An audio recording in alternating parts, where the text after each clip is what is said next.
est brutalement maîtrisé par Body, qui la force à monter dans sa voiture. La tension est immédiate et rien ne semble pouvoir l'arrêter. Pendant ce temps, Jules, en visite à l'hôpital, découvre que la femme de Norman, pourtant plongée dans le coma, commence lentement à se rétablir. Mais cette nouvelle devient une menace pour certains. Horace, inquiet que cette femme puisse identifier l'un de ses fils comme responsable de son accident, ordonne à Jules de faire le nécessaire. Le plan prend une tournure sinistre lorsqu'une infirmière mystérieuse injecte un produit inconnu dans la perfusion de la patiente, juste sous les yeux de Norman, qui lui ne se doute de rien. Body se fait ensuite humilier dans la rue par Jules, furieux de son incompétence à contrôler Kimi. Il la menace de la remplacer immédiatement.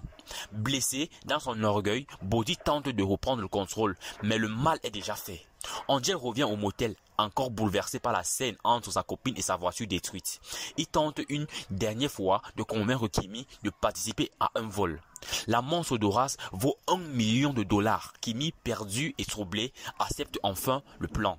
Charles et son colère Varney discutent brièvement de l'affaire de meurtre qui secoue la ville. De son côté, Mallory, distante et concentrée, prend dans sa voiture sans se douter des manipulations qui l'entourent. À l'hôpital, le médecin revient pour vérifier les paramètres de la patiente de Norman. Le verdict tombe. Plus aucune activité cérébrale. Norman est anéanti. Comment est-ce possible de montrer des signes de rétablissement quelques heures plus tôt?